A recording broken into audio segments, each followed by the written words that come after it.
Irmãos, a paz do Senhor. Eu agradeço a Jesus por essa oportunidade, ao irmão Leão pelo convite. Então, nós vamos prosseguir hoje com o estudo em Atos, capítulo 13. Os irmãos estão estudando o livro de Atos dos Apóstolos ao longo dessas últimas semanas. Na semana passada, nós iniciamos com o versículo 1, Atos 13, vimos do versículo 1 até o 12. Eu vou iniciar então lendo a partir do versículo 13. Vou ler do 13 até o 16, depois mais alguns versículos à frente.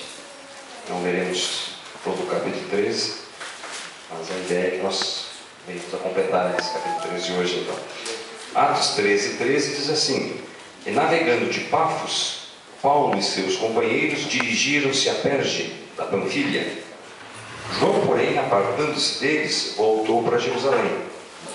Mas eles, atravessando de Perge para a Antioquia da Psídia, indo num sábado à sinagoga, assentaram-se.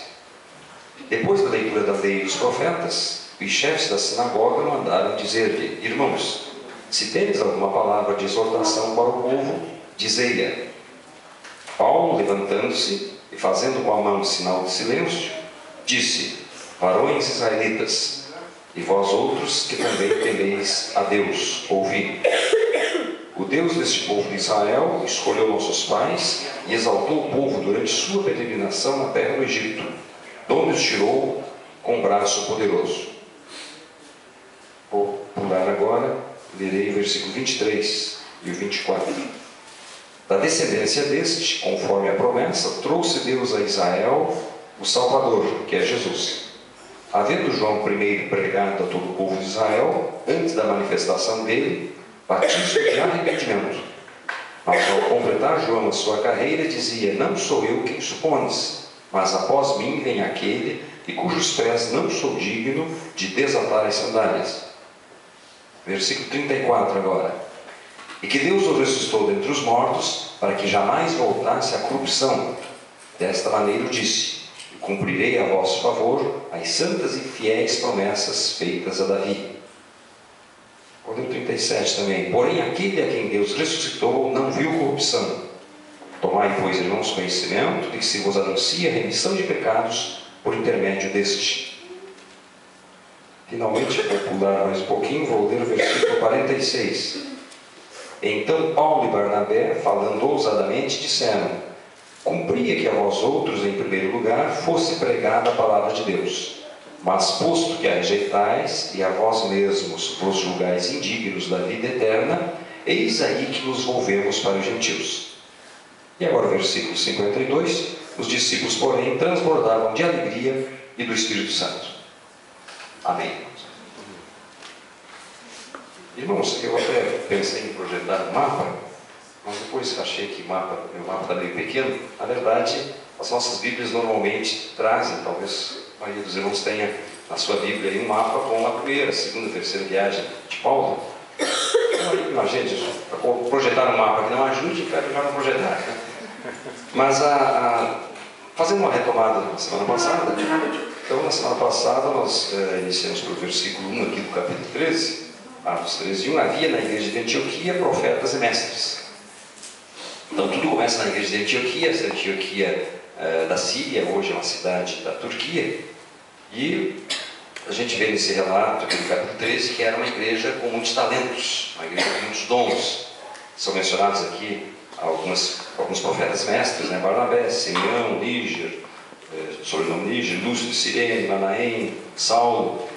Qual era a característica dessa igreja? Diz aqui Atos dos Apóstolos que era uma igreja que tinha muitos dons, uma igreja que orava, que jejuava, que buscava do Senhor a direção, e o Senhor, através do Espírito Santo, dirige a igreja a enviar seus servos, no caso Barnabé e Saulo, numa viagem missionária, para pregar o Evangelho naquela região. Veja, irmãos, eles são enviados, e nós mencionamos isso na semana passada, né? Eles não receberam certamente um mapa, né? Mas saíram pela fé e o Senhor foi dirigindo ao longo da jornada. Tudo começa em Antioquia. Eu até vou usar aqui. Eles saem de Antioquia, digamos que Antioquia estivesse aqui, né? É uma cidade distante uns 25 quilômetros do litoral. Então eles possivelmente fazem uma caminhada até o porto. Foi a partir daí que nós iniciamos lá no versículo 13. Eles fazem a caminhada até o porto, tomam um navio, percorrem mais ou menos uns 200 quilômetros, navio daquela época, um barco a velas, talvez a remos.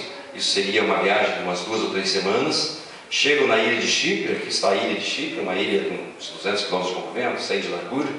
Percorrem a ilha de ponta a ponta, possivelmente a pé, caminhando, e os irmãos se lembram, a partir do versículo 4, é mencionado que nessa ilha de Chipre, que era a terra natal do Barnabé, eles encontram com o governador da ilha, o procônsul Sérgio Paulo, né, o representante da autoridade do imperador romano. Ele ouve o Evangelho, apesar da resistência de um falso profeta, né, o Elimas, a Jesus, o mago, que tentou desviar aquele cidadão da fé. Ele se converte. Paulo pronuncia a palavra de juízo ali sobre o Bar Jesus. Ele fica cego por algum tempo e termina o versículo 12, então Atos 13, 12, que o procônsul, vendo o que sucedera, creu maravilhado com a doutrina do Senhor. Isso ocorreu na ilha de Chipre. Posteriormente, a Bíblia não diz quanto tempo ficaram naquela ilha. Eles seguem viagem, então tomam um barco novamente, mais uns 200 quilômetros de navegação, mais umas 2, 3 semanas até o continente, Ásia Menor, onde fica a Turquia hoje. Desembarcam e começam a pregar, então, na cidade de Pafos, diz aí o versículo 13, quando ocorre o episódio com o João Marcos. Depois seguem caminhada até outra Antioquia, mais uns 100 e poucos quilômetros, Antioquia da Pisídia, como diz aqui, onde permanecem algum tempo. Isso será visto nos capítulos seguintes. Depois eles seguem de Antioquia para a cidade de Icônio, isso já está no capítulo 14. Alguém diria, já está dando spoiler, né? Mas isso é na semana seguinte, né? Vou parar por aqui, não vou contar o final. Então eles fazem uma caminhada, né, de Antioquia até Icônio, 160 quilômetros. Eu estou ressaltando isso, irmãos, porque com certeza, talvez em algum momento eles tenham até ido uma montaria, talvez uma carruagem, né? Mas é bastante provável que toda essa viagem era realizada a pé. Veja, irmãos, que era um outro mundo, né? Uma outra realidade. Quem é que nessa última semana caminhou 8 quilômetros? Poucos, talvez, né? Eu costumo contar, não estou tão velho assim, né? Já completo 25 anos semana que vem, eu costumo dizer, né? 25 anos de contribuição para o INSS, né?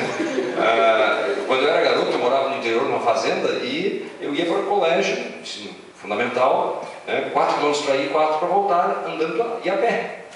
Eu andava 8 quilômetros por dia de segunda a sexta-feira. Ora, quem de nós aqui nessa última semana andou 8 quilômetros por dia de segunda a sexta? Quer dizer, era um outro mundo, né?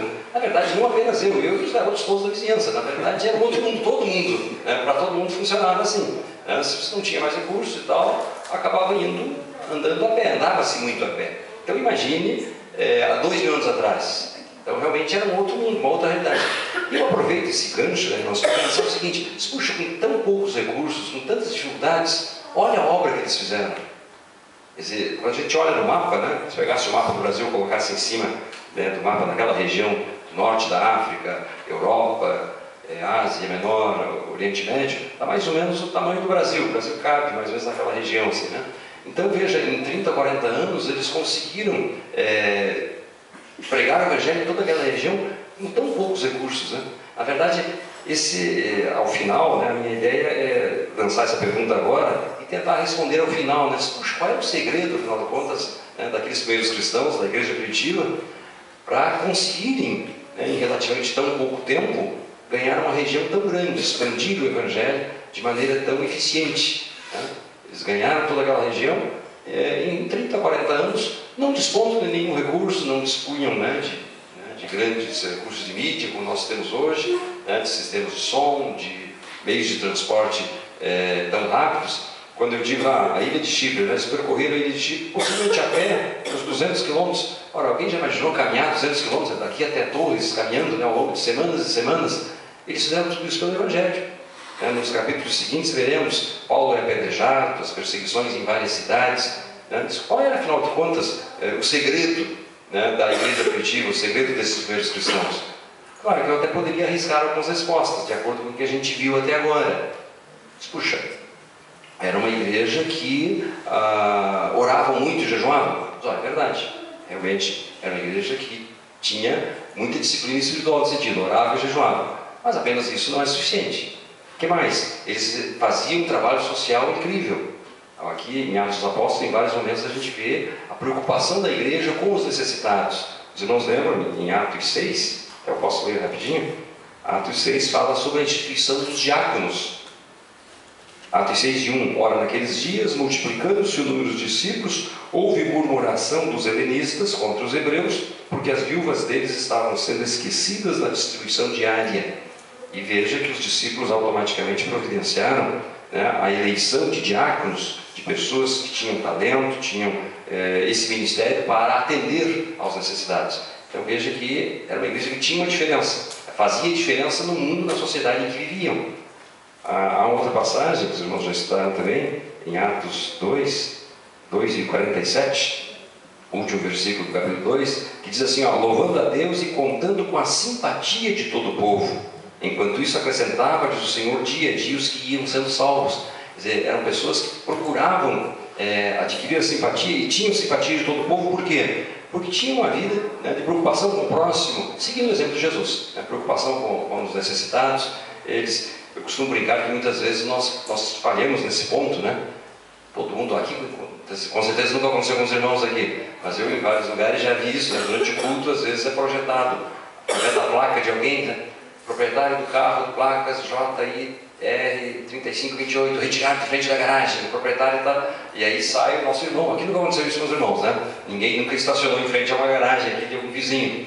Os irmãos sabem que nós somos muito imprudentes nesse sentido. Eu já vi várias vezes durante cultos, muitas vezes, irmãos nossos, né, que chegam com alguma pressa, não conseguiam uma vaga, e dizem, não, acho que esse cidadão não vai sair daqui e estaciona na frente da garagem do nosso vizinho. E aí, né, o nosso vizinho vai sair, e depois o que acontece? Está desesperado, lá quer sair, manda um recado, fala com o porteiro, aí sai com o celular, né, vai falar de Jesus para ele nessa hora, o vizinho está, né, injuriado. Então fica muito difícil, a gente acaba muitas vezes perdendo a simpatia do povo, porque não temos prudência, né, nessas tantas situações. Aquelas situações de som elevado, todo mundo sabe aquelas histórias, né, que a gente se empolga, um som muito alto, e aí o vizinho começa a reclamar. Sabe que a minha mãe mora em Santa Catarina, em Lages, né? Ela mora na segunda casa, depois da igreja. Tem uma igreja Assembleia de Deus, a segunda casa. Então eu já estive várias vezes visitando a minha mãe, e durante o culto à noite, a gente consegue acompanhar o culto, tem né, na cozinha dela se ouve melhor do que lá dentro, né, do templo. E até uma vez eu comentei, mas mãe, sabe que não está muito alto esse som? A minha mãe meio linha dura, não, é bom que um credo não tem que ouvir na marra. Olha, mãe, eu não sei se é assim que vai funcionar, né?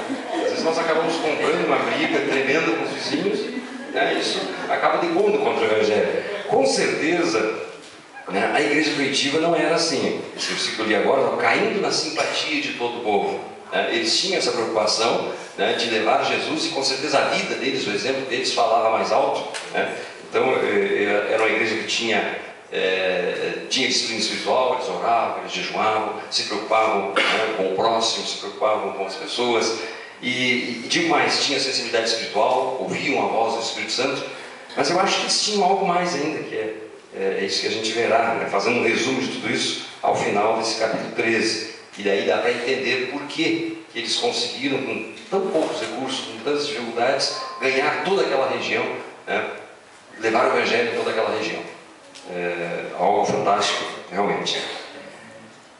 Mas voltando para Atos 13:13, diz assim: navegando de Pafos, Paulo e seus companheiros dirigiram-se à Pérgia. Então eles ficaram, não sabemos quanto tempo, na ilha de Chipre, pregaram o Evangelho em toda aquela ilha. Posteriormente, Barnabé retorna para lá, né, naquela segunda viagem, quando ele se separa de Paulo. Mas aqui, navegando de Pafos, Paulo e seus companheiros dirigiram-se à Pérgia. Então eles saem da ilha de Chipre, mais umas 2 ou 3 semanas, eu imagino, né, pelo mar, e chegam nessa cidade de Pérgia. Não fica na beira-mar, uns 10, 15 quilômetros mais ou menos, Pérgia da Panfilha. Aí há um episódio interessante aqui, no versículo 13. João, porém, apartando-se deles, voltou para Jerusalém. Veja, irmãos, quem havia sido chamado para essa obra missionária, o Espírito Santo havia chamado, diz aí o versículo 2, Atos 13:2, servindo eles ao Senhor e jejuando, disse o Espírito Santo: separai-me agora Barnabé e Saulo. Então Barnabé e Saulo haviam sido chamados, vocacionados para essa obra de evangelismo em outras cidades. O Barnabé, na verdade, levou, né, o seu primo, João, diz aí o versículo 25, Atos 12, 25, Barnabé e Saulo, cumprindo a sua missão, voltaram de Jerusalém, levando também consigo a João, apelidado de Marcos.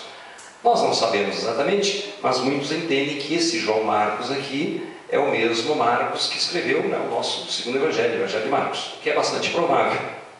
O fato é que João Marcos, então, era parente de Barnabé. Barnabé vem, faz essa viagem de Jerusalém até Antioquia, isso dá uns 400 quilômetros mais ou menos, né, ao norte de Jerusalém, fica essa cidade de Antioquia.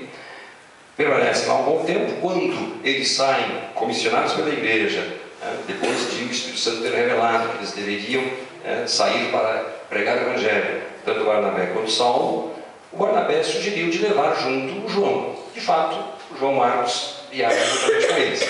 E aí ocorre um episódio interessante. Depois de, imagino, vários meses de viagem, o João Marcos, diz aí o versículo 13, Atos 13, 13, apartando-se deles, volta para Jerusalém. Muito já se comentou, né, já se discutiu qual teria sido o motivo para o João Marcos, retornar a Jerusalém. Ele abandonou a viagem. Talvez tenha ficado doente, talvez tenha... enfim, alguns acham que talvez ele não havia um problema de relacionamento com Paulo, ele que era parente do Barnabé, enfim, nós não sabemos exatamente qual o motivo. Há um fato curioso. Alguns acham que esse João Marcos, na verdade, seria o próprio Marcos que escreveu o Evangelho de Marcos. E há um versículo curioso que eu vou ler rapidinho agora, em Marcos, no capítulo 15. Veja só o que diz. Evangelho de Marcos, capítulo 15 e o versículo 51. Eu aproveito, veja que há aqui uma bela lição para nós, né, na vida desse moço. Então, Marcos 15, 51 diz assim... 14 e 51. 14, Marcos 14 e 51. Seguia-o um jovem coberto unicamente com um lençol, e lançaram-lhe a mão. Mas ele, largando o lençol, fugiu desnudo. Não sei se não lembravam dessa passagem.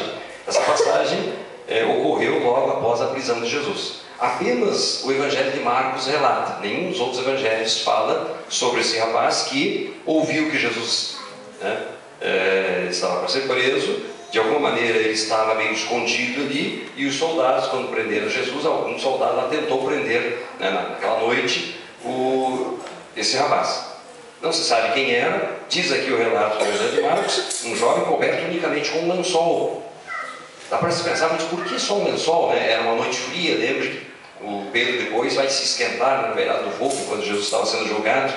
O fato é que talvez, acredito alguns, a família dele morasse em Jerusalém. Ele ouviu falar que Jesus estavam saindo para prender Jesus, e ele saiu apressadamente então para se informar, e não teve tempo lá, apenas se enrolou um lençol.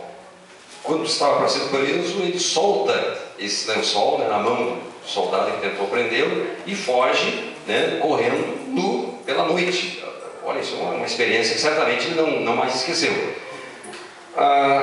Considerando que apenas o Evangelho de Marcos fala sobre esse episódio, existem muitos estudiosos que entendem que talvez essa pessoa tenha sido o próprio João Marcos, que nós estamos mencionando agora. E que nesse momento, em Atos 13, 13, veja que ele era uma pessoa que, se for ele mesmo, se for o próprio rapaz que anos antes havia fugido nu, no meio da noite para não ser preso, no momento que Jesus foi aprisionado, veja que era uma pessoa que tinha alguns problemas aí a respeito de meio certo grau de covardia, de medo aí, e certamente o marcou, são experiências que, digamos, deixaram marcas na sua vida.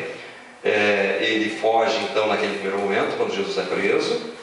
Aqui ele começa uma viagem missionária juntamente com o Barnabé e o Paulo, e aí ele refuga no meio do caminho. Na sequência, os irmãos devem lembrar do relato que na segunda viagem, o Barnabé, que era uma pessoa muito, muito humana, filho da consolação, o significado do seu nome, ele fazendo jus ao nome, o Barnabé queria dar uma segunda chance para o Marcos. E aí o Paulo, já era mais linha dura, o Paulo não permitiu, houve um desentendimento entre eles, e o Paulo, então, na sua segunda viagem missionária, troca de companheiro, Paulo viaja com Silas, e o Barnabé dá uma nova oportunidade para o Marcos.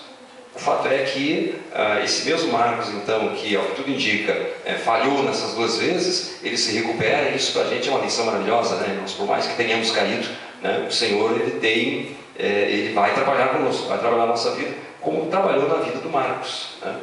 Lembre que há uma passagem que Jesus diz assim, né, que ele não esmagaria, né, a cana quebrada, a cana que fumega. Pelo contrário, o Senhor faz isso conosco, ele investe na nossa vida.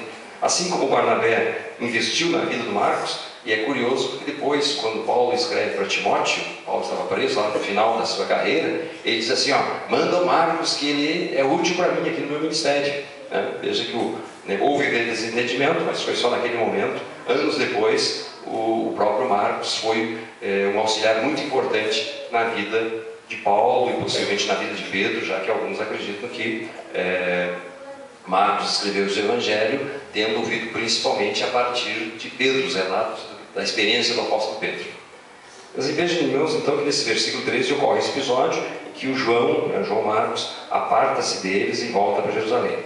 Eles prosseguem, diz aqui o versículo 14, atravessando de Perge para Antioquia da Pisídia, indo num sábado à sinagoga sentados. Veja que no início essa era a estratégia deles, eles começavam pregando para os judeus e depois para os gentios. Primeiro para os judeus, o próprio Jesus havia dito isso também, né? Primeiro para os judeus, depois para os gentios. O que vai ocorrer no final desse capítulo, a gente observa que progressivamente, né, os judeus começam a rejeitar e os gentios, aqueles que não eram judeus, aceitando em massa a pregação do Evangelho. Eles chegam então num sábado numa sinagoga, diz o versículo 15, que depois da leitura da lei dos profetas, os dirigentes lá da sinagoga abrem uma oportunidade para que eles falem. E aí Paulo começa com um sermão, uma pregação. É sobre essa pregação, que ocupa a maior parte do capítulo 13, que nós vamos ver alguns pontos importantes, né, na estratégia e dá para entender então por que a igreja primitiva foi tão eficiente em cumprir o ídolo de Jesus, a ordem de Jesus de pregar o Evangelho a toda criatura. Então Paulo, diz aí o versículo 16, levantando-se, fazendo com a mão um sinal de silêncio, disse: varões israelitas e vós outros que também temeis a Deus, ouvi. O Deus desse povo de Israel escolheu nossos pais. Veja, irmãos, ele está falando numa sinagoga, está falando para judeus. Veja a estratégia, né? A sabedoria de Paulo, claro, seguindo a direção do Espírito Santo, né? Lembra que Jesus havia mencionado isso, né? Que essa promessa para os discípulos, aonde quer que vocês forem, né, saibam que o Espírito Santo vai nos ensinar na hora que vocês precisarem falar, né? E vocês saberão exatamente que palavras usar. É o que ocorre aqui nessa pregação de Paulo naquela sinagoga. Veja que Paulo começa enfatizando a iniciativa da graça de Deus. E nos versículos seguintes ele usa vários verbos para mostrar exatamente a atuação de Deus na história de Israel e a todo momento apontando para Jesus. Quer dizer, Paulo vai mostrar para aqueles judeus que estavam reunidos numa sinagoga, num sábado, que olha, tudo que vocês estão fazendo até agora, todas as nossas escrituras, né, o Antigo Testamento nosso, apontam para Jesus.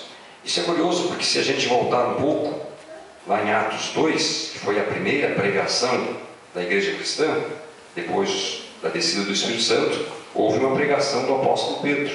Os irmãos já estudaram Atos 2 a partir do versículo 14, e lá a gente observa que Pedro faz exatamente a mesma coisa. Quer dizer, Paulo está seguindo o mesmo parâmetro, né? Ele começa falando para judeus, ele faz uma referência a passagens do Antigo Testamento, mostrando e apontando para Jesus, mostrando que Jesus é o cumprimento de todas as profecias do Antigo Testamento. Isso ocorre na pregação de Pedro e em várias outras pregações que estão mencionadas aqui no livro de Atos dos Apóstolos. Então, Paulo começa enfatizando a iniciativa da graça de Deus e para isso usa vários verbos. De fato, diz aí o versículo 17, Atos 3,17, o Deus desse povo de Israel escolheu nossos pais, exaltou o povo, vejam os verbos, né? Depois tirou do Egito com braço poderoso, suportou-lhes os maus costumes, havendo destruído 7 nações, deu-lhes esta terra por herança. Depois o versículo 20, vencidos cerca de 450 anos, deu-lhes juízes até o profeta Samuel, depois um rei, começou com Saul. Versículo 22, tendo-te dado a este, levantou-lhes o rei Davi, dando testemunho, achei Davi, filho de Jessé, homem segundo o meu coração. Veja, irmãos, aqui está ele ressalta um aspecto importante, né? Davi, conhecido como um rei, né? Um homem segundo o coração de Deus. Olha aqui, só por aqui nós já temos Davi muito conhecido como alguém que pecou, de fato. A gente vê a história de Davi, né? Em vários momentos ele cometeu falhas gravíssimas, né? Você não se lembra, a mais conhecida, ele matou um cidadão para ficar com a mulher dele. Só por aí a gente já vê que o caso é grave, né? Pagou um preço altíssimo por isso, mas a grande diferença, por isso que a Bíblia menciona Davi, um homem segundo o coração de Deus, né? A grande diferença é que ele se arrepende. Quando confrontado, né, pelo profeta acerca do seu pecado, ele se arrepende, as consequências vieram sobre a sua vida, sobre a sua família, mas ele soube se levantar. Caiu, mas se levantou. E Paulo cita, né, o Davi, mostrando que da descendência de Davi é que veio Jesus. Veja que a todo momento ele usa esse gancho, então, está falando para judeus, numa sinagoga, mostrando que toda aquela profecia do Antigo Testamento apontava e aponta para Jesus. E na verdade, irmãos, adiantando um pouco, essa deve ser a nossa mensagem ainda hoje. Veja que a mensagem, né, da igreja cristã não mudou nesses 2000 anos. Eles ganharam toda aquela região da Europa e norte da África, né, com essa mensagem, mostrando que Jesus era e é o cumprimento das profecias do Antigo Testamento, e nós continuamos com exatamente a mesma mensagem nos dias de hoje, né? Nada mudou. Então diz ele no versículo 23, da descendência da descendência de Davi, conforme a promessa, trouxe Deus a Israel o Salvador, que é Jesus. E diz o versículo 24, havendo João primeiro pregado a todo o povo de Israel, antes da manifestação dele, batismo de arrependimento, mas ao completar João a sua carreira, dizia, não sou quem supones, mas após mim vem aquele de cujos pés não sou digno de desatar as sandálias.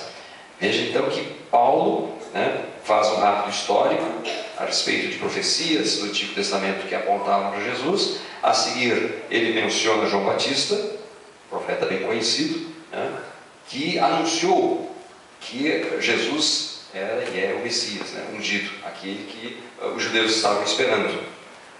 Na sequência, vejam que então, o tempo todo Paulo está apontando para Jesus. E na sequência há um fato importante. No versículo 30, no 33, no 34 que eu li, veja que ele menciona ressurreição 4 vezes. Veja que toda a pregação de Paulo vai se basear na morte e na ressurreição de Jesus. Na verdade, essa é a nossa pregação ainda hoje. Vamos comentar um pouco mais sobre isso, né? Mas toda a nossa pregação tem que estar baseada nisso, na morte, no sacrifício de Jesus por nós e na sua ressurreição. Veja o que diz o versículo 30, então. Ele fala que os habitantes de Jerusalém entregaram Jesus para Pilatos, ele foi então morto, né? Vou ler o 29 primeiro. Depois de cumprir tudo que a respeito dele estava escrito, tirando-o do madeiro, puseram-no em um túmulo. Veja que como ele estava falando para judeus que conheciam as Escrituras, né? Paulo ressalta a todo momento que Jesus estava cumprindo as Escrituras. Tudo que estava escrito estava se cumprindo em Jesus. E o versículo 30, mas Deus os ressuscitou dentre os mortos, e foi visto muitos dias pelos que com ele subiram da Galiléia para Jerusalém, os quais são agora as suas testemunhas perante o povo. Veja, ele fala aqui, pela primeira vez, na ressurreição, dizendo que não foi um fato escondido, pelo contrário, existiram várias testemunhas. Você não se lembra que depois Paulo escreve lá para os Coríntios, na primeira carta aos Coríntios, e ele diz que a ressurreição não foi um episódio secreto, pelo contrário. Jesus apareceu depois para várias pessoas, cerca de 500 irmãos, apareceu para Tiago, apareceu para Pedro, apareceu para ele, Paulo, né? Anos depois, quando ele se converte. Então, eles todos estão testificando, falando aqui com testemunhas de algo que foi presenciado.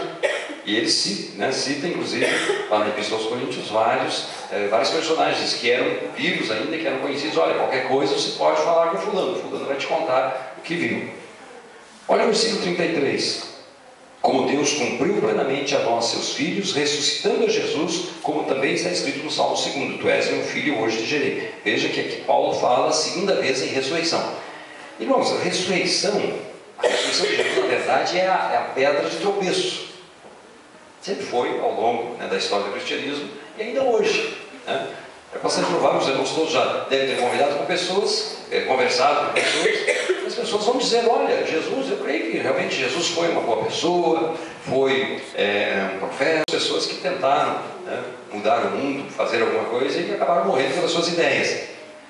Mas o que tem de diferente? A diferença que temos aqui é a ressurreição. O cristianismo é a única religião em que o seu fundador está vivo. Se a gente olhar as demais religiões, todos, né, os seus fundadores morreram. O cristianismo é a única em que crê que o seu fundador está vivo. Né? Está vivo, está entre nós hoje. Essa é a base da nossa fé. Lembra que Jesus diz isso, né? Onde estiverem 2 ou 3 reunidos, eu estarei no meio deles. Nós estamos aqui reunidos em nome de Jesus, cremos que realmente Ele está aqui conosco. E veja, irmãos, então, quando ele fala aqui em ressurreição, e em todas as epístolas, né, esse tema é recorrente. O tempo todo a igreja primitiva falará na morte de Jesus, vai falar na cruz e vai falar na sua ressurreição. Então, deixa eu ler rapidinho a Epístola aos Romanos. Poderíamos ler vários versículos, né? Mas a Epístola aos Romanos, vou ler o versículo 4 do capítulo 1. Paulo já começa na Epístola aos Romanos, bem no início, falando na ressurreição, que foi a morte e a ressurreição de Jesus que deram um novo rumo, né, para a própria história da humanidade. Olha o que diz o versículo 4, então, Romanos 1 e 4. E foi designado Filho de Deus com poder, segundo o Espírito de Santidade, pela ressurreição dos mortos, a saber, Jesus Cristo nosso Senhor. Veja, irmãos, que a ressurreição de Jesus, então, ela é realmente básica na nossa fé. E a gente observa isso em todas as pregações da igreja primitiva. Nesse capítulo que nós estamos estudando em Atos 13 está presente, mas em vários outros também, né? A morte e a ressurreição de Jesus. Até eu posso ler mais um, na primeira epístola aos Coríntios, no capítulo 15.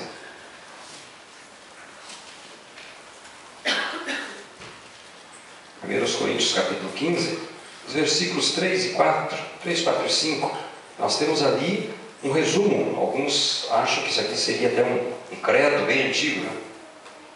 Que resume em poucas palavras a pregação da igreja cristã desde os seus primeiros dias. 1 Coríntios capítulo 15, a partir do versículo 3, diz assim: antes de tudo vos entreguei o que também recebi, que Cristo morreu pelos nossos pecados, segundo as Escrituras, que foi sepultado e ressuscitado ao terceiro dia, segundo as Escrituras, e apareceu a Cefas e depois aos 12. Veja, irmãos, em poucas palavras, Paulo está resumindo a essência aqui do que é a nossa fé cristã. Cristo morreu pelos nossos pecados, segundo as Escrituras, foi sepultado, ressurgiu ao terceiro dia, segundo as Escrituras, e depois existem testemunhas para essa ressurreição. Ele cita aqui: apareceu a Cefas, Pedro, depois aos 12 apóstolos. Diz aí no versículo 6, depois foi visto por mais de 500 irmãos de uma só vez, dos quais a maioria sobrevive até agora, porém alguns já dormem. Depois foi visto por Tiago, mais tarde por todos os apóstolos. Então você não sabe que muito já se escreveu sobre isso, né?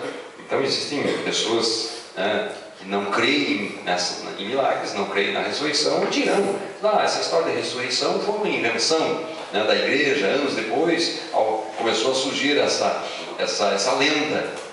Nós não cremos assim. Nós cremos que a igreja primitiva estava falando de fatos reais, concretos. E veja que Paulo aqui cita pessoas que ainda eram vivas naquela época. Ele está dizendo o seguinte: olha, quem quiser fale com Pedro, os 12 testamentários, eles ainda estavam vivos. Cerca de 500 irmãos estavam presentes, né, quando Jesus ascende ao céu, lá no Monte das Oliveiras. O Tiago, né, ele mesmo, como testemunha, ele recebeu uma revelação especial do Senhor. Enfim, a ressurreição de Jesus, ela é básica na nossa fé e é um evento que tem testemunhas, né? Não é algo assim, não é apenas uma lenda, né, uma invenção da igreja daqueles tempos. Mas deixa eu voltar para Atos 13. Nós paramos no versículo 34, Atos 13, 34, e que Deus o ressuscitou dentre os mortos. Veja então que é a segunda vez que Paulo menciona a palavra ressurreição. Veja, irmãos, um assunto que é importante, ele está batendo nessa tecla, né? Isso aí é que nem professor na prova, né? Começa a falar muito, isso aí vai cair, né? Está enfatizando o assunto, é algo importante, né? Então, é a segunda vez que Paulo menciona a ressurreição, versículo 34. Pula um pouquinho para o versículo 37. Porém, aquele a quem Deus ressuscitou não viu corrupção.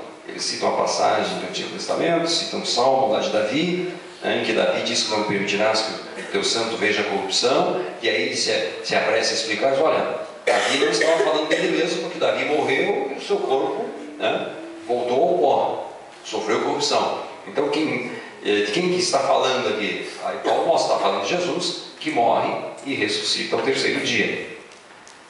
Na sequência,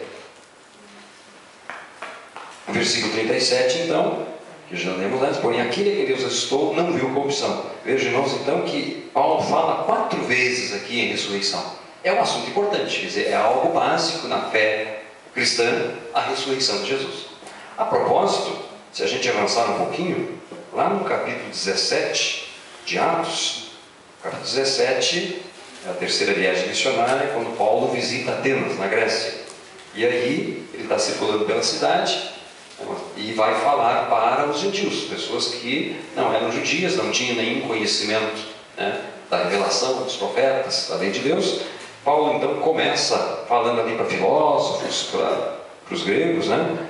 E ele faz uma referência aos vários altares, olha, eu vejo que vocês são muito religiosos e tal. E é curioso que naquele discurso, naquela pregação em Atenas, Paulo é ouvido até o momento em que ele fala em ressurreição, porque aí chegou no cerne da nossa fé e é a grande pedra de tropeço. Se a gente olhar, né, essa pessoa que não aceita isso como fato, automaticamente não tem como ser cristão, porque é básico da nossa fé cristã. Jesus não apenas morreu, ele morreu, foi sepultado e ressurgiu e está vivo. Um dia voltará para buscar a sua igreja. Essa é a essência da nossa fé. Veja que aqui no versículo 31, Atos 17, 31, ele diz assim: porquanto estabeleceu um dia em que há de julgar o mundo com justiça, por meio de um varão que destinou e acreditou diante de todos, ressuscitando dentre os mortos. Veja que Paulo não perdia tempo, não apenas Paulo, né? Paulo, os demais cristãos todos, né, conhecidos ou não, a todo momento eles estavam falando de Jesus. Por isso que lá na cidade de Antioquia eles pela primeira vez foram chamados de cristãos, né, porque a essência da pregação deles era Cristo, o tempo todo apontando para Jesus Cristo. Eu até li um comentário sobre isso. A gente se acostuma, né, irmãos, a falar de Jesus Cristo até como se fosse nós estamos acostumados todos nós temos sobrenome, né? José da Silva, né? Vocês não sabem que naquela época não havia, né? As pessoas eram tratadas, tinham um nome, e normalmente, para distinguir uma pessoa da outra, às vezes, era o José que era filho do Pedro, né? Então normalmente se dizia assim, filho do fulano, filho do Beltrano. Ou então, com o passar dos anos, se passou a usar a designação, José que é de Porto Alegre, é de Curitiba, é de São Paulo, usava-se a cidade de onde ele veio, né? Daí veio Leonardo da Vinci, por exemplo, na Itália, nasceu na cidade de Vinci, então ficou Leonardo da Vinci, né? São Francisco de Assis, a cidade de Assis, e assim surgiram os sobrenomes. Às vezes a gente tem a tendência, né, a pronunciar quase como se fosse um sobrenome, né, Jesus Cristo, mas na verdade você não sabe que Jesus era um nome muito comum naqueles tempos. Muitas pessoas chamavam Jesus, a própria Bíblia menciona alguns outros, né? Mas só há um Jesus Cristo, né? Porque a palavra Cristo é a palavra grega que traduz Messias do hebraico, que significa ungido. Na verdade é Jesus ungido, né? Para ressaltarmos realmente essa característica. Jesus foi ungido por Deus, né? E é o nosso Salvador, morre na cruz por nós, né? Não é apenas um sobrenome, né? Jesus, o Messias. E essa foi a essência da pregação da igreja, né, da igreja primitiva, ressaltando que Jesus era e é o Messias, é o ungido de Deus, enviado por Deus para a nossa salvação. Concluindo aqui a mensagem de Paulo, então, ele está falando na sinagoga, e como eu disse, ele menciona 4 vezes a ressurreição dos mortos, dizendo que Jesus morreu, mas ressurgiu, que está vivo. E no versículo, veja que no versículo 29, ele vai falar aqui algumas palavras que são básicas, né, na nossa fé, todo o estudo que se faz depois da doutrina cristã. Sabe quais são as palavras? Morte, pecado, fé, justificação, graça, lei. Em toda essa pregação de Paulo estão presentes essas palavras. Por exemplo, no versículo 29, depois de cumprirem tudo que a respeito dele estava escrito, tirando o madeiro, puseram no túmulo. Quer dizer, morte. Jesus morre por nós. uma morte substitutiva, morte no nosso lugar. Olha o versículo, no versículo 38. Tomai, pois, irmãos, conhecimento de que se vos anuncia a remissão de pecados. Aqui a palavra pecado. Você não sabe que hoje, infelizmente, né, não se fala muito em pecado. Às vezes até no nosso meio mesmo, né? Então a impressão que se tem que não existe. A gente vive um momento assim, meio de contemporização. Não tem problema, não faz mal. Mas veja que a Bíblia é muito clara, né, sobre o pecado. Pecado é pecado. Existem várias palavras para designar, né?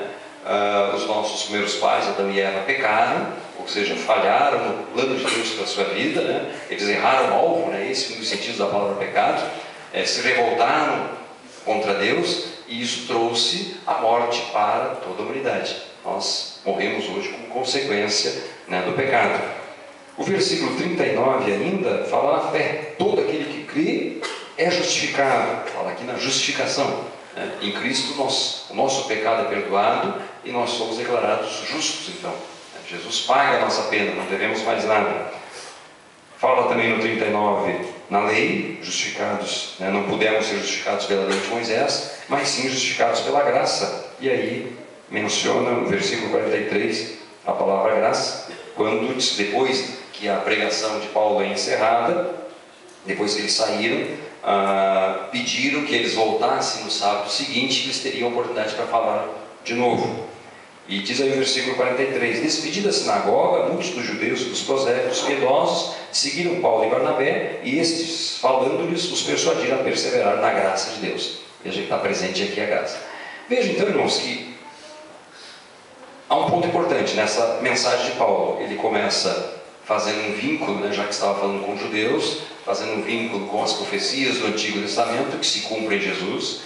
Ele mostra que João Batista apontava para Jesus, e todas as escrituras do Antigo Testamento apontam para Jesus, né? Você não sabe que, principalmente os recém-convertidos, às vezes, talvez nós tenhamos irmãos aqui recém-convertidos, e que talvez ainda nunca leram, por exemplo, o primeiro livro de Crônicas. Eu acho que talvez seja um dos livros mais complicados para quem é recém-convertido, né? Que não leu ainda o primeiro livro de Crônicas, né? É um livro cheio de nomes. É bom para quem vai ser pai, realmente, quer escolher o nome para algum filho, né? Cheio de nomes, fulano gerou fulano, que gerou Beltrano. E normalmente para quem é novo na fé, fica meio estranho, né? Para que será que ficou tudo isso registrado? Qual teria sido o motivo? Olha, irmãos, deixa eu abrir ao acaso, ler um versículo só para a gente ter uma ideia. Abriu a casa, 1 Crônicas 26 e o versículo 25, por exemplo. Seus irmãos, de Eliezer foi filho Reabias, de quem foi filho Jesaías, de quem foi filho Jorão, de quem foi filho Zicre, de quem foi filho Selomite, e por aí vai, né? Em vários capítulos aqui de 1 Crônicas há uma série de nomes estranhos. Claro, nomes estranhos para nós, em português, em hebraico, certamente, né, não teria um som diferente, né? Sabe para que tudo isso ficou registrado? Tudo isso ficou registrado, e aí é possível entender quando a gente lê a genealogia de Jesus, lá em Mateus e em Lucas, né? Tudo isso aqui ficou registrado para que a genealogia, né, de Jesus fosse preservada. Então depois Mateus e Lucas escrevem, né? Lucas mesmo diz que pesquisou muito para escrever o seu evangelho, mas ele encontrou, né, em várias fontes que mostravam, né, através desses registros anteriores, registros históricos aqui, né, fulano que gerou fulano, que gerou fulano. Na verdade, para que isso, né? Como eu disse, quem é novo na fé às vezes fica difícil de entender isso. Para que essa relação de nomes aqui, ó? Isso aqui foi registrado para mostrar que realmente Jesus é filho de Davi, né? É filho de Abraão. Quer dizer, Jesus é um homem como nós, né? Nasceu, viveu entre nós, morreu por nós para pagar a nossa culpa, né? Tudo apontando para Jesus. Quer dizer, todas as passagens do Antigo Testamento apontam para Jesus. É esse sentido, foi essa a mensagem de Paulo aqui em Atos 13, ao falar para aqueles judeus reunidos naquela sinagoga, dizendo: olha, todas essas escrituras que vocês estão lendo aqui a cada sábado, na verdade elas falam de quem? Falam de Jesus. Ele faz todo esse histórico mostrando que Jesus era e é de fato o cumprimento de todas as profecias do Antigo Testamento, né? Nós temos o Antigo Testamento o tempo todo apontando para Jesus. E aliás, até irmãos, eu falo sobre isso, né? Todo o Antigo Testamento apontando para Jesus, o Novo Testamento também, todas as epístolas, né? Às vezes eu me surpreendo comecei a prestar atenção algum tempo atrás, né? Já participei de cultos, às vezes, em que depois de uma pregação de 50 minutos, 1 hora, você vai, vem cá, e Jesus foi mencionado. Então, Jesus não foi citado nenhuma vez. Espero que não tenha acontecido isso com os irmãos, né? Mas já ocorreu algumas vezes, assim, até os pregadores conhecidos, programa de TV, programa de rádio, né? Falou meia hora, 45 minutos, e depois, não vem cá, não falou de Jesus nenhuma vez, perdeu tempo, né? Eu lembro que teve, alguns anos atrás, uns 2 anos, eu acho, um pregador bem conhecido, que foi convidado a um programa de TV, e eu estava assistindo lá um assunto bem polêmico e tal, não vou citar o nome do pregador, mas aí ele disse assim no início: olha, eu vou falar hoje aqui, mas não vou citar a Bíblia, não vou mencionar nada, não tem nada a ver com religião. Aí eu pensei assim, então vai embora, né, cara? Está fazendo o que aí? Né? Foi convidado como pastor e ele começa, pastor bem conhecido, dizendo que ele não ia falar nada da Bíblia, não tem nada a ver com religião. Está perdendo seu tempo, né? Qual é o exemplo de Paulo? Paulo teve a oportunidade e ele não perdeu tempo, não. A todo momento ele apontou para Jesus, falando na morte, na ressurreição, porque essa é a nossa diferença, né, irmãos? Essa é a mensagem que faz a diferença. Essa é a mensagem que vai tocar o coração, né, do ser humano que está nesse vazio. As pessoas hoje, né, vivem nessa, ainda mais no Brasil, né, uma sociedade tão complicada, com tantas dificuldades, né? Qual é a boa mensagem que nós temos? Qual é o Evangelho, né? O Evangelho, você não sabe, significa boa nova, né? Qual é a boa nova que nós temos? Que Jesus Cristo morreu por nós, ressuscitou e um dia voltará. Na verdade, essa é a essência, né? É a essência da nossa pregação. Qualquer mensagem que nós trouxermos, por mais bem elaborada que seja, ela vai simplesmente tangenciar, né? Eu lembro que houve um culto que eu estava e aí, para ser sincero, o pregador até falou em Deus, Deus vai te ajudar, vai te dar vitória. Mas ele citou Deus assim, passagem, né? E durante mais de 50 minutos, todos os assuntos foram mencionados, mas Jesus nenhuma vez. Olha, infelizmente, estou sentindo a ausência de Jesus nessa pregação, né? Porque o que a gente vê no exemplo da igreja primitiva, e está aqui o exemplo de Paulo, o exemplo de Pedro também, lá em Atos 2, é que eles não perdiam tempo, né? Rapidamente eles mostravam que as escrituras do Antigo Testamento estavam apontando para Jesus e passavam a seguir a mencionar. E é isso que eu dizia aqui.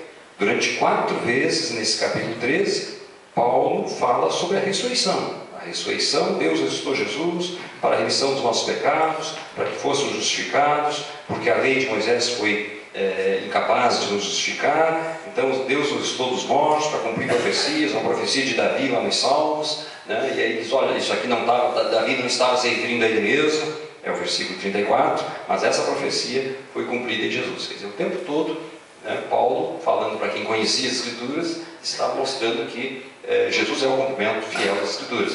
E depois, isso que eu dizia lá em Atos 17, quando ele falou só para gentios, pessoas que não tinham conhecimento das Escrituras do Antigo Testamento, aí evidentemente ele não citou nenhuma passagem do Antigo Testamento, mas mostrou que toda aquela religiosidade deles, na verdade, mostrava uma sede de Deus, e a única resposta para essa sede está em Jesus. É a única, e essa é a essência da nossa mensagem, né? É a mensagem que fará a diferença nas vidas, né, das pessoas, que fez diferença na nossa vida. Aliás, entra aqui esse aspecto do testemunho. Em vários momentos, em Atos dos Apóstolos, aparece, né, que nós somos testemunhas, nós estamos testificando. Na verdade, nós e o Espírito Santo, né? Os irmãos lembram que no Antigo Testamento é mencionado lá que testemunho de uma pessoa só não é válido. O Marco não menciona isso. Sempre 2 ou 3 testemunhas. E na verdade a gente tem aqui em Atos dos Apóstolos sempre pelo menos 2 testemunhas, né? Quer dizer, Paulo está testemunhando de Jesus e o Espírito Santo também, na verdade. E nós prosseguimos, né, nesse testemunho. Hoje nós somos testemunhas de Jesus, defendendo Jesus diante do mundo, e o Espírito Santo está conosco nesse testemunho, né? Somos duas testemunhas aqui, falando a respeito da vida, da morte e da ressurreição de Jesus. Para concluir, Paulo conclui a sua pregação, e eu já estou concluindo também, no versículo, a partir do versículo 40, ele diz assim, ó: notai, pois, que não vos sobreveio o que está dito dos profetas. Veja que ele acaba a sua mensagem com um apelo. Ele está dizendo, olha, note, preste atenção, estou falando para vocês de algo importante. Esse mesmo apelo, se a gente voltar um pouquinho, lá em Atos 2:38, veja que Pedro também faz esse apelo. Atos 2:38, as pessoas perguntaram o que deveriam fazer depois da pregação de Pedro. Ele diz assim: Arrependei-vos e cada um de vós seja batizado em nome de Jesus Cristo para a remissão dos pecados e recebereis o dom do Espírito Santo. Vocês não sabem que a mensagem de arrependimento, né, arrependimento nesse sentido de mudança de mente, né, mudar de vida, é a mensagem básica do cristianismo. Jesus começou, a gente vê nos evangelhos, né, a pregação inicial de Jesus era essa, né, arrependei-vos porque o reino de Deus está próximo.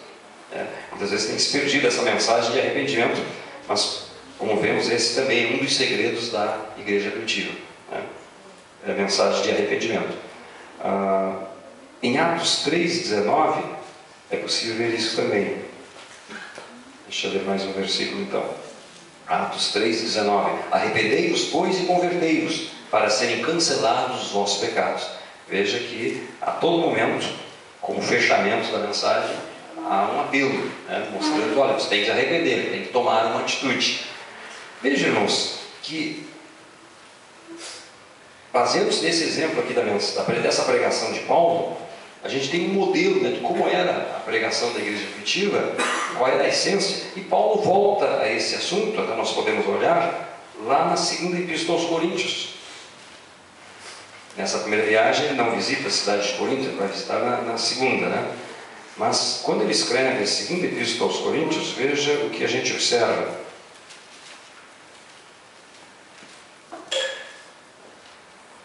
Não é a segunda, a primeira epístola aos Coríntios, no capítulo 1.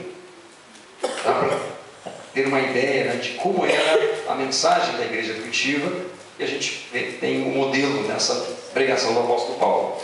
Então, 1 Coríntios capítulo 1, veja o versículo 21. Vou ler o 21, 22 e 23. Visto como na sabedoria de Deus, o mundo não o conheceu por sua própria sabedoria. Aprove a Deus salvar os que creem pela loucura da pregação. Porque tanto os judeus pedem sinais, como os gregos buscam sabedoria. Mas nós pregamos a Cristo crucificado, escândalo para os judeus, loucura para os gentios. Veja, irmãos, aqui está, né, os estudiosos dizem o querigma, né, a pregação. A essência da pregação da igreja primitiva era essa: pregamos a Cristo e este crucificado. Veja que Paulo volta ao assunto no capítulo 2, aí 1 Coríntios 2 e 2, porque decidi nada saber entre vós, senão a Jesus Cristo e este crucificado. Veja, irmãos, Paulo esteve na igreja de Corinto durante 1 ano e meio. A gente vai ver nos Atos dos Apóstolos mais à frente, na sua segunda viagem. Ele ficou 1 ano e meio. E qual foi a mensagem? O que ele ensinou durante 1 ano e meio? Diz ele aqui, ó, a Jesus e este crucificado. Isso ocorreu na segunda viagem, ocorreu na primeira também, que nós estamos vendo agora. Porque é possível que na primeira viagem é que ele estava nessa região de Antioquia da Psídia, aquela região ali é vizinha da Galácia. Então, quando ele escreve a Epístola aos Gálatas, tem um versículo bem curioso, que eu vou ler agora, que mostra, né, um pouco sobre a estratégia, né, e como é que era a visão de Paulo sobre a pregação do Evangelho.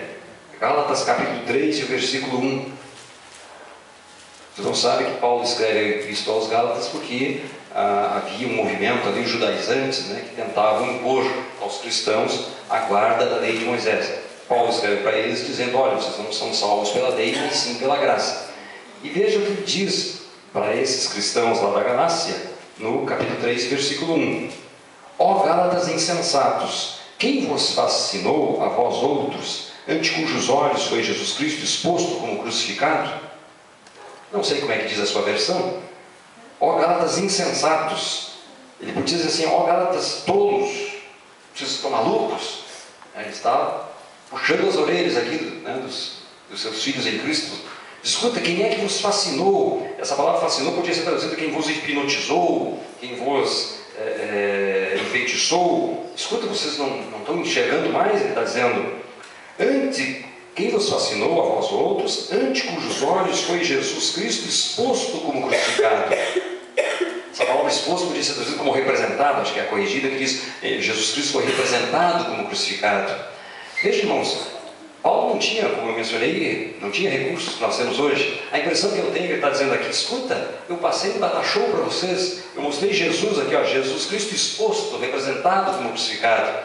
Se ele tivesse, ó, eu mostrei para vocês um filme, todos nós até já devemos ter assistido filmes aí sobre a morte de Jesus, a paixão de Jesus, né? Então, é como se eles estivessem, sabemos que ele não tinha esses recursos que nós temos hoje, Mas ele foi tão enfático, né, na sua pregação e insistiu tanto no tema, falando sobre a morte, sobre a crucificação, sobre a ressurreição de Jesus, que ele dizia: escuta, como é que vocês estão esquecendo? Vocês estão doidos, né? Como é que vocês foram enfeitizados? Como é que vocês estão esquecendo tudo que eu falei para vocês durante todo esse tempo, em que eu mostrei Jesus, né, crucificado? Quer dizer, essa é a essência da pregação cristã, né? Jesus crucificado. Infelizmente a gente vê que isso às vezes há uma falta nos dias de hoje. É muito fácil, né, se falar de muita coisa e de repente perder de foco o que é importante, que é essencial à nossa fé. Voltando lá para 1 Coríntios capítulo 1, para concluir, veja que Paulo fala então que nós pregamos a Jesus crucificado, diz o capítulo 1, versículo 23, e também devemos pregar a Jesus como Senhor. Está lá em 2 Coríntios 4 e 5. 2 Coríntios 4 e 5, diz assim, ó: porque não nos pregamos a nós mesmos, mas a Jesus Cristo como Senhor, e a nós mesmos como vossos servos por amor de Jesus. Ora, nós pregar a Jesus como Senhor é reconhecer a divindade de Jesus, né? Jesus é Deus, não apenas um homem. Porque naqueles tempos, no Império Romano, quem era Senhor? Senhor era o imperador. Esse era um título usado pelo imperador romano. Mas o que Paulo está mostrando aqui, que não é o imperador romano que é Senhor, mas sim Jesus que é Senhor. Então, irmãos, essa era a essência, né, da mensagem da igreja primitiva. E aí eu volto àquela pergunta inicial: mas como é que eles fizeram para ganhar toda aquela região da Europa, Oriente Médio, Norte da África, né? Eles espalharam o cristianismo durante 30, 40 anos, em tão poucos recursos, né? Andando a pé, com tantas dificuldades, com tanto sofrimento, como a gente vê aqui, o relato de tantas perseguições, né? Paulo é apedrejado na sequência dessa viagem, quase morre. Imagina uma pessoa apedrejada, qual era a situação dele? Estava tudo cheio de marcas, cheio de cicatrizes, todo roxo talvez, né? Mas ele prossegue nessa jornada, pregando o Evangelho.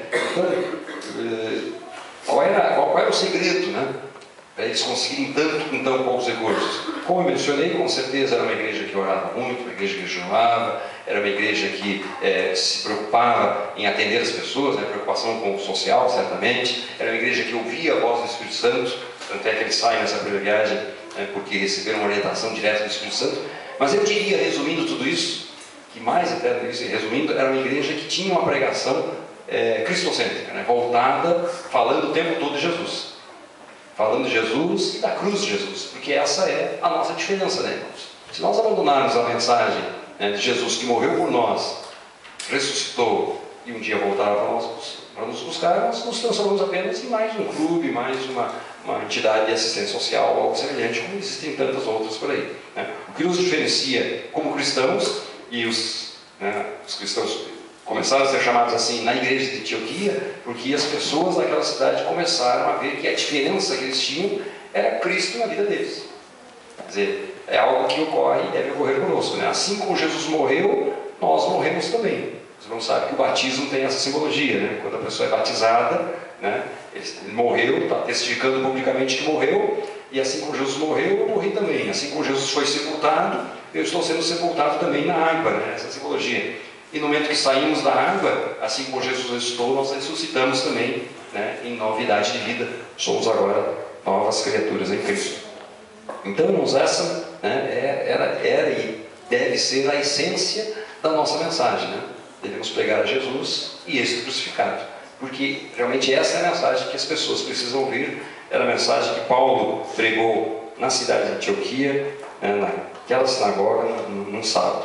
Na sequência do capítulo 13, diz aí que eles voltaram para aquela mesma sinagoga no sábado seguinte. Diz lá que quase toda a cidade se reuniu, diz o versículo 44, quase toda a cidade se reuniu para ouvir a mensagem. Mas aí começou a haver uma resistência. Os próprios judeus, vendo tanta gente reunida, né, começaram a perseguir Barnabé e Paulo. E diz aí o versículo 46 que como os judeus rejeitaram, eles disseram então, o finalzinho do versículo 46: posto que a rejeitais a vós mesmos, vos julgais indignos da vida eterna, eis aí nos volvemos para os gentios. Então, na sequência, a gente verá aqui no livro de Atos dos Apóstolos que eles começam então a pregar, continuam ainda iniciando a pregação nas sinagogas, mas daqui para frente, a maior parte do tempo eles vão pregar para os gentios, para pessoas que não eram judaísmo. Na sequência desse capítulo, eles são expulsos da cidade, diz aí o versículo 50, estava uns 160 quilômetros de Antioquia, imagina, tem feito toda essa caminhada, e eles prosseguem então, no capítulo 14, virá o relato do que ocorreu lá na cidade de Icônio, Listra e Derbe, na sequência dessa viagem. Eu concluo lendo o versículo 52, que faz um bom resumo, né, do que era a igreja primitiva e do que deve ser a nossa vida hoje como seguidores de Cristo, nós que somos herdeiros da tradição e da fé daqueles primeiros cristãos. Diz assim o versículo 52: os discípulos, porém, transbordavam de alegria e do Espírito Santo. Eu acho que nós temos motivo, né, para nessa noite transbordar de alegria e do Espírito Santo, porque nós temos esse tesouro, como diz Paulo, né, guardado em vasos de barro, né, não éramos dignos, não foi por nada de bom que tivéssemos feito, né, a nossa justiça é trapo de imundícia, como diz a Bíblia, né? Mas o Senhor tirou esses trapos e nos revestiu com a sua justiça. E se hoje somos justos diante de Deus, somos justos porque temos a justiça de Cristo. Se fosse uma roupa que vestimos, né? A justiça de Cristo nos foi atribuída. E não devemos mais nada, né? Mas Deus, o justo juiz, né, bateu o martelo com o juiz lá e diz: olha, você não deve mais nada, né? Você está quites aqui, seu pecado foi perdoado, você não é mais um criminoso. Somos criminosos perdoados, o Senhor nos perdoou. E por isso podemos, como esses discípulos, transbordar, né, de alegria e do Espírito Santo. Amém.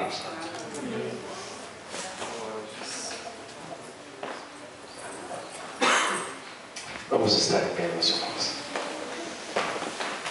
Vamos orar ao Senhor. Diante de tudo que foi dito, foi exposto desse capítulo nesses 2 últimos domingos, isso é muito confrontador a nós.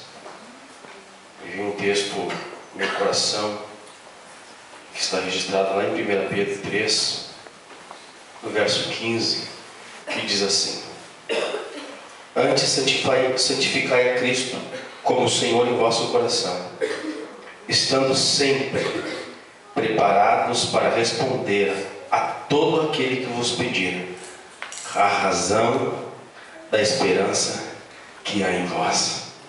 A igreja de Antioquia, ela conseguia comunicar a mensagem da cruz. Ela transmitia, porque ela compreendeu, ela aprendeu a mensagem do Evangelho. Muitas das vezes nós não conseguimos comunicar, não conseguimos falar. Tantas verdades que foi dito aqui esses 2 últimos domingos. E muitos de nós, às vezes, gaguejamos para comunicar do amor de Jesus. Somos frouxos para falar da razão da esperança que é em nós. Falar de ressurreição, mas o meu amigo da faculdade, o que vai pensar de mim? Eu sou tão inteligente, sou tão culto. Falar de ressurreição, falar de milagre, falar de perdão dos pecados. Como assim pecado? Pecado não existe, o mundo é relativo. Quantas pessoas não conseguem, no poder das Escrituras e na autoridade do Espírito Santo, dar a razão da esperança que há na igreja de Jesus? Nós possamos orar ao Senhor e pedir: Deus que encheu a igreja de Antioquia de poder, de sabedoria e de graça, vem encher as nossas vidas, para que a gente consiga comunicar o Evangelho que tão desesperadamente este mundo precisa. Vamos orar ao Senhor. Você quer fazer essa oração? Pedir, volte aqui, olhe por essa igreja. Você está orando conosco. Quero que você feche os olhos. Clame ao Senhor. Aí sabe, você tem dificuldade de comunicar a fé. Acho que hoje nós passávamos junto com os irmãos, alguns irmãos aqui da igreja, e falávamos sobre essa questão. Tanta dificuldade há de nós falarmos de Jesus. Quero que você, se você tem alguma dificuldade, peça ajuda do Senhor que está aqui. Vamos orar então, irmãos. Senhor, estamos na Tua presença. Queremos em tudo Te louvar, Senhor. Aleluia. Queremos reconhecer as nossas falhas. Queremos tudo deixar aos Teus pés, Senhor. Não somos dignos do Teu amor, não somos dignos da Tua graça. Mas Tu tens feito na cruz do Calvário. Tens pagado a nossa dívida, Senhor. Queremos nesse momento ter essa visão, Senhor, de falar de Ti, do Teu amor e da Tua graça, Senhor. Ajuda-nos, Senhor, que possamos transbordar de alegria, transbordar do Espírito Santo. Nós queremos ser essas testemunhas, Senhor. Queremos testificar o Teu amor. Queremos testemunhar ao mundo, Senhor. Tu és Deus, Tu és Senhor. Nós cremos, Senhor, que Tu ressuscitaste, que Tu estás vivo. E queremos, Senhor, com a nossa boca, dizer que Tu és, Senhor, Senhor da nossa vida. E queremos que todos possam ouvir, Senhor, possam Te aceitar, possam reconhecer que Tu és Deus, em cima dos céus, embaixo da terra. Que Teu nome, Senhor, está acima de todo nome. Obrigado, Senhor, por esse dia, obrigado por esse momento. E nessa semana, Senhor, tudo que fizermos, todas as oportunidades que tivermos, Senhor, seja para a honra, para a glória e para o louvor do Teu nome, Senhor. É o que nós pedimos, Pai, em nome de Jesus.